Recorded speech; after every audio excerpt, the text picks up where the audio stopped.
Hi, second grade readers. Today I want to talk about those story elements again. The characters in a story, the setting, the problem, and the solution.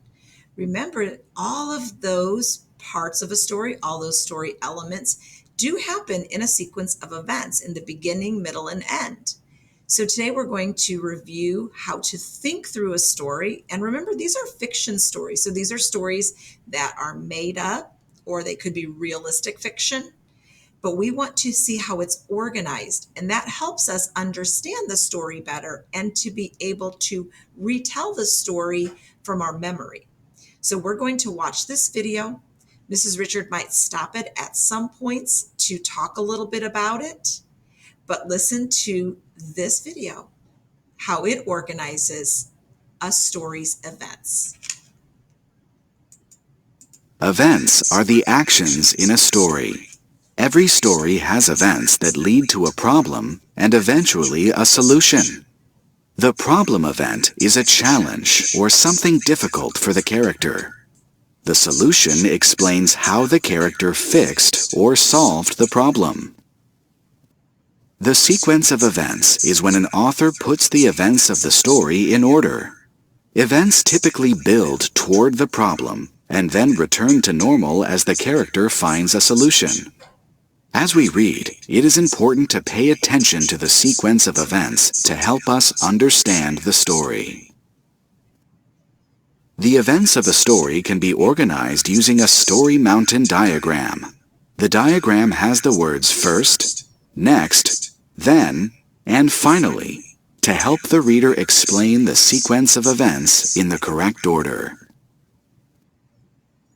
Start by determining which event happened first in a story. We don't have to include every detail in our story mountain diagram, just the important events. You can look back at the text for help. So look here. At the beginning of a story, they probably will first introduce some characters, and probably the main character. So we see two characters at the beginning of this story. Now we figure out what event happened next. Read carefully to identify the problem or what went wrong in the story. I think you can tell the problem. I can also tell the setting where these characters are. And the problem is it's raining. We don't know if a special event was canceled because of the rain. We don't know if the characters were upset, but the problem is it's raining. Once we know the problem in the story, then we read the next events to learn how the character might solve the problem. So look at the solution. Look at how they solved that problem. There were probably some different choices. The characters could have just gone inside. That would have solved the problem. That was a solution. They could have gotten umbrellas. That would be another solution. But the solution that these two characters chose was to get on some rain jackets or some rain gear. This event is called the solution. To finish the story mountain diagram, we look back in the text to find the final event. This event tells the reader how the story ended.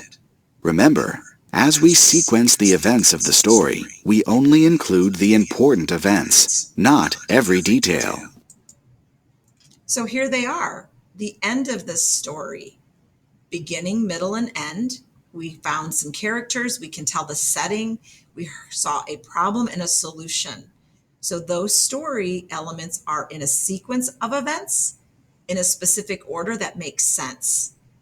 So as you're reading, always think about these so that you have a better memory of the story, and then you can retell the story in that same order with a beginning, middle, and end.